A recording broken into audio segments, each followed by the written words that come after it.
तो आज हम लोग इंग्लिश ग्रामर का जो चैप्टर पढ़ने जा रहे हैं उसका नाम है वॉइस। देखिए सबसे पहले इसको पढ़ने से पहले एक चीज़ क्लियर कर लीजिए, ये जो लेटर है ना VOICE, ये जो वी है इसको सिर्फ वी ही पढ़ते हैं, ठीक है। इसको भी वगैरह नहीं पढ़ते। हमारे बिहार में क्या होता है, लोग इसको भी पढ़ते हैं।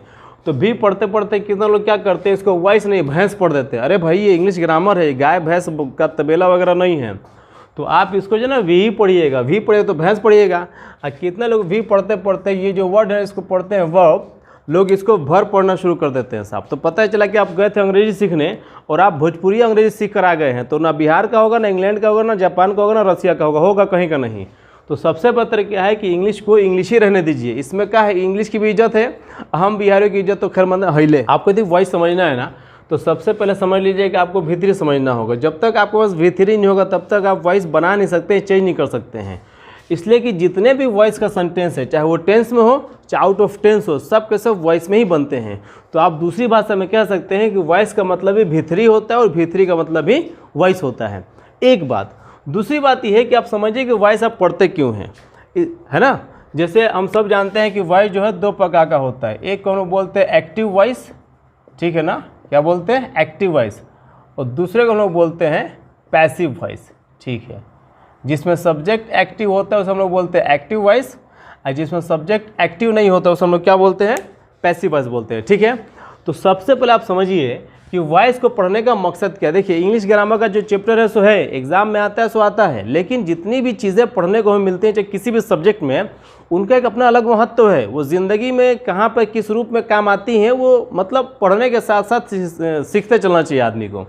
जैसे वॉइस को समझिए, वॉइस में क्या होता है, जैसे एक सेंटेंस है, मान लीजिए कि एक्टिव वॉइस का ये सेंटेंस है कि आई कुक फूड, मैं खाना पकाता हूँ। इसमें क्या है, ये आई कुक फूड, मैं खाना पकाता हूँ, मतलब कि जो आई है ना इसको महत्व दिया गया है। मतलब होता क्या है कि जैसे हम लोग किसी चीज़ को महत्व देते हैं तो उसको सबसे पहले आगे रखते हैं ना भाई, और जिसको महत्व कम दे उसको क्या करते हैं, पीछे रखते हैं। जैसे भारत में देखिए, भारत में सबसे ज़्यादा महत्व किसको दिया जाता है, नेता को और बाबाओं को। तो हमेशा देखिएगा नेता बाबा हमेशा आगे रहते हैं, और सबसे कम महत्व किसको दिया जाता है, जनता को, मतलब मुझको और आपको। तो हमेशा मुझे और आपको मतलब जनता को कहाँ रखा जाएगा, पीछे। कहने के लिए हम लोग आगे रहते हैं, लेकिन सच्चाई ये है कि हम रहते कहाँ है, पीछे। मतलब ऐसी जगह रहते हैं जहाँ पर यूँ समझ लीजिए कि मतलब क्या कहा जाए, मत पूछिए। तो सच्चाई यही है कि जिसको महत्व दिया जाता है उसको हम लोग आगे रखते हैं रियल में, और जिसको महत्व कम दिया जाता है उसको हम लोग पीछे रखते हैं। तो एक्टिव वॉइस अगर एक सेंटेंस है कि आई कुक फूड, यदि आपको इसका पैसिव बनाना होगा तो आप क्या करते हैं, फूड को इधर लेकर आते हैं और फिर कहते हैं फूड इज़ कुक्ड बाई मी। हाँ, तो देखिए हालांकि दोनों का मतलब सेम है। जैसे आई कुक फूड, मैं खाना पकाता हूँ, और फूड इज़ कुक्ड बाई मी, मेरे द्वारा खाना पकाया जाता है।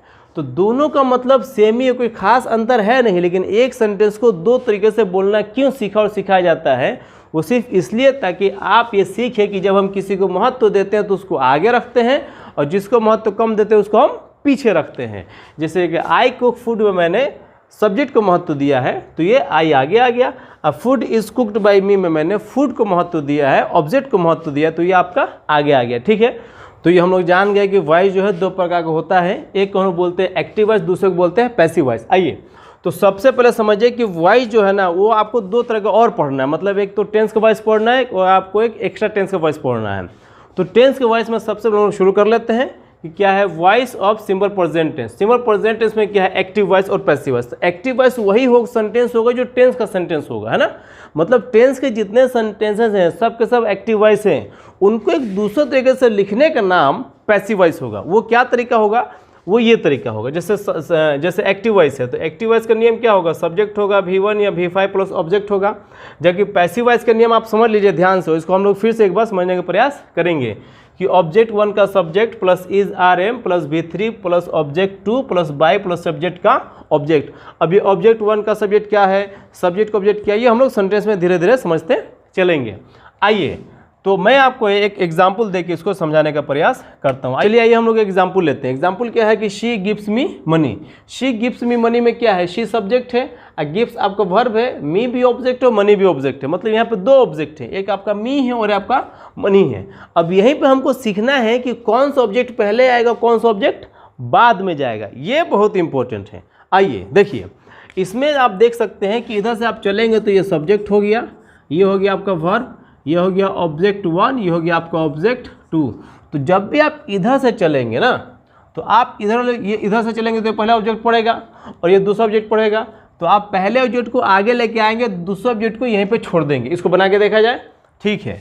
पैसिव वॉइस में क्या होगा, आप इसको लेंगे, ठीक है ना, मनी को, उसको भी लिया जा सकता है लेकिन हम लोग वो बाद में सीखेंगे। पहले मी का क्या होगा, आई के साथ क्या लगता है, इज आर एम लगता है। आर मत लगा दीजिएगा साहब, आई के साथ आर लगता है लेकिन यहाँ नहीं लगेगा, जहाँ लगता है वहाँ लगता है, एम होगा। अब यहाँ पे भीतरी, मैंने आपसे कहा था कि जब तक आपको भीतरी याद नहीं होगा तब तक आपको वॉइस समझ में आने वाला नहीं है। तो भाई देखिए यहाँ पे अगर जिसको भीतरी याद नहीं है तो सबसे पहले जाके भीतरी याद कीजिए, इसलिए कि जब तक आपको भीतरी याद नहीं होगा ना तब तक आपको ये वॉइस बनने होने वाला है नहीं। चाहे जितना दिमाग लगाना है, फोन लगाना लगा लीजिए, कुछ भी लगाने से होने वाला नहीं है। अगर कुछ होगा तो सिर्फ भीतरी लगाने से होगा, ठीक है। तो गिव का भीतरी क्या होता है बताइए, ये हुई ना बात, गिवन भीतरी। जस्ट सेकेंड ऑब्जेक्ट भीतरी के बाद लगाएंगे। जैसे ही सेकेंड ऑब्जेक्ट लगाना होगा आप किसका इस्तेमाल करेंगे, भीतरी के जस्ट बाद। तो भीतरी बाद क्या आ जाएगा, मनी, ये मनी। अब देखिए बाई लगा दीजिए, बाई। सब्जेक्ट का ऑब्जेक्ट, तो ये सब्जेक्ट क्या है, शी। इसका ऑब्जेक्ट क्या होता है, हर। ये आप सबको मालूम होगा, और नहीं मालूम है तो आइए मैं यहाँ पे लिख देता हूँ। जैसे ये आई है, आई का ऑब्जेक्ट होता है मी, ठीक है ना। ये यू है, यू का ऑब्जेक्ट होता है यू। ये आपका वी है, वी का ऑब्जेक्ट होता है अस। ये शी है, शी का ऑब्जेक्ट हर होता है। ही है, ही का ऑब्जेक्ट हिम होता है। और ये है दे, और दे का ऑब्जेक्ट होता है देम। मतलब ये है कि अगर ये सब ऑब्जेक्ट में आएंगे और आपको सब्जेक्ट चाहिए तो आप इन सब का इस्तेमाल करेंगे, और यदि आपको ये सब सब्जेक्ट चाहिए और यदि आपको ऑब्जेक्ट का इस्तेमाल करना है तो आप इस वाले फॉर्म का इस्तेमाल करेंगे, ठीक है ना। ठीक है, अब देखिए इसका मानी क्या बनता है देख ले जाए। मानी बनता है शी गिव्स मी मनी, वो मुझे पैसा देती है, मतलब उसके पास है तभी ना देते हैं भाई। I am given money by her, इसका मतलब ये होगा कि उसके द्वारा मुझे पैसा दिया जाता है, ठीक है ना। I am given money by her, उसके द्वारा मुझे पैसा दिया जाता है। एक सेंटेंस और लेते हैं ताकि कंसेप्ट हमारा और थोड़ा सा क्लियर हो जाए। आइए एक्टिव वॉइस का देख लीजिए। जैसे एक सेंटेंस और देख लेते हैं। आई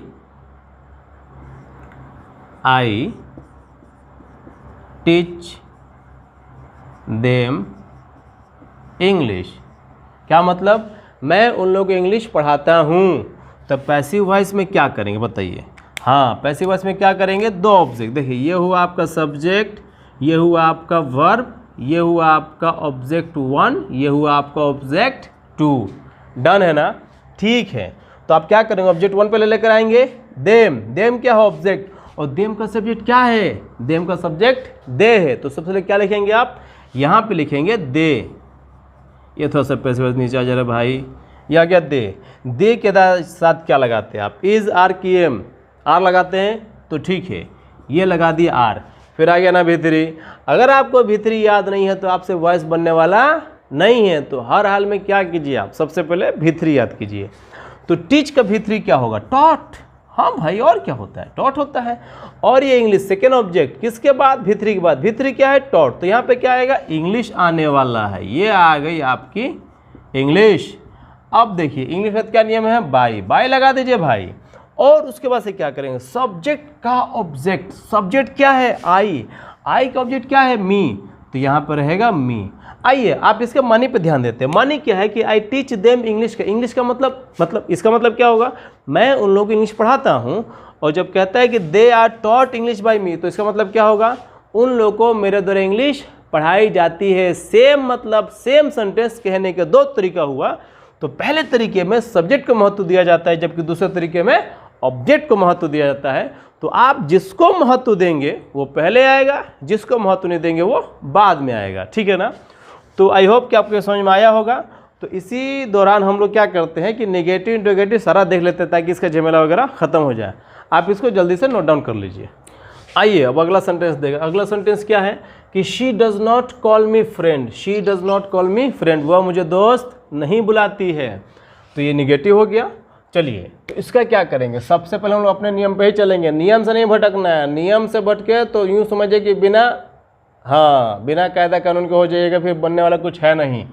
तो ये हो गया मी का क्या करेंगे आई के साथ क्या लगता है एम, नॉट है ना, जस्ट इसके बाद ही आप नॉट लगाएंगे, कहीं और जाने की कोई ज़रूरत नहीं है। ये रहा कॉल का भीतरी कॉल्ड, और ये जो फ्रेंड है ये यहीं पे आएगा, फिर क्या करेंगे आप बाई, और शी का ऑब्जेक्ट क्या लिखा मैं आपको, शी का ऑब्जेक्ट हुआ हर। ये हुई ना बात। तो she does not call me friend, वह मुझे दोस्त नहीं बुलाती है। And I am not called, तो यहाँ पे एक ए ले लीजिए, थोड़ा सा अच्छा नहीं लग रहा है। हाँ, ये बिना डिटरमाइनर के जो है कॉमन और अच्छा नहीं लगता, बल्कि गलत भी हो जाता है। तो she does not call me A friend, वो मुझे दोस्त नहीं बुलाती है। And I am not called a friend by her, इसका मतलब क्या हुआ, मेरे उसके द्वारा मुझे दोस्त नहीं बुलाया जाता है। ठीक है ना। अब आइए थोड़ा सा एक दो निगेटिव इंट्रोगेटिव और सेंटेंस ले लेते हैं। जैसे मान के चलिए कि अगर कह दे कि डू यू कुक फूड, क्या आप खाना पकाते हैं, इसमें सिर्फ एक ऑब्जेक्ट है। कितना ऑब्जेक्ट है, एक ऑब्जेक्ट है। तो जब एक ऑब्जेक्ट आएगा तो किसी चीज़ का टेंशन लेने की कोई जरूरत नहीं है, जैसा रहेगा साहब उसको उठा के वहाँ पर डाल दीजिएगा, सेकंड का झमेला ही नहीं है। तो पैसिव वॉइस में क्या करेंगे, फूड को इधर लेकर आएंगे, नहीं, ये इंट्रोगेटिव है ना, तो फूड के साथ क्या लगता है, इज आर या एम, यह हुई बात, इज लगता है, तो आप क्या लेंगे इज, फिर क्या करेंगे फूड, कुक का भीतरी कुकड, बाई का बाई, यू का यू, खत्म हो गई बात। डू यू कुक फूड, क्या आप खाना पकाते हैं। Is food cooked by you, क्या आपके द्वारा खाना पकाया जाता है। एक सेंटेंस और हम लोग ले लेते हैं, बस एक सेंटेंस, WH वर्ड, आसान हो जाएगा। जैसे Y do you play football, आप फुटबॉल क्या खेलते हैं भाई, इसलिए खेलते हैं कि मन लगता है, क्रिकेट में मन नहीं लगता है, बस और कोई बात नहीं है। आइए, तो Y do you play cricket, अरे तरीके football, Y do you play football, तो पैसिव वॉइस में क्या करेंगे आप, एकदम देखिए ये आपका WH वर्ड है ना, why when what where how, ये सब जो है सब का सब WH वर्ड है। तो ये जहाँ पर है ना उसको वैसा ही छोड़ दीजिएगा, आगे ले जाने की कोई ज़रूरत एकदम ज़रूरत नहीं है। तो क्या कीजिएगा आप, वाई का वाई, और ध्यान से देखिए यहाँ से आपका इंट्रोगेटिव वाला हो गया ना, तो देखिए फुटबॉल किधर लेके आना है, फुटबॉल के साथ क्या लगेगा, इज लगेगा, तो यहाँ पे आपने लगा दिया इज, फुटबॉल का फुटबॉल है ना, और प्ले का क्या होगा प्लेड, V2 ऑब्जेक्टिव तो है नहीं यहाँ पे, जब है नहीं तो टेंशन लेने की क्या जरूरत है, बाई का बाई और यू का यू, ये हो गई ख़त्म, ये हो गया इसका काम जो है ख़त्म, एकदम फिनिश, कोई झमेला नहीं। तो कहता है कि why do you play football, आप फुटबॉल क्यों खेलते हैं, और why is football played by you, आपके द्वारा फुटबॉल क्यों खेला जाता है। तो दोनों का मानी सेम है। तो यहाँ पे इस तरह से हम लोगों ने प्रेजेंट टेंस का मतलब सिंपल प्रेजेंट टेंस का सारा वॉइस ख़त्म कर दिया। आई होप कि आपको ये वीडियो बहुत अच्छे समझ में आई होगी। अगर आपको ये वीडियो पसंद है और आपको लग रहा है कि आपको और ऐसे अच्छे वीडियो देखने चाहिए तो आप मेरे चैनल को सब्सक्राइब कीजिए, ताकि हम लोग की थोड़ी सी हिम्मत बढ़ती रहे। क्या होता है, हिम्मत बढ़ने से ना काम करने का आनंद आता है, आनंद आता है तो हमको आनंद आएगा तो आपको भी आनंद आएगा। क्यों, क्योंकि हम दोनों दूसरे से जुड़ने वाले हैं। तो जल्दी से जुड़े, सब्सक्राइब कीजिए ताकि आगे के वीडियोज़ आपको बहुत आसानी से मिल जाए। बहुत बहुत धन्यवाद।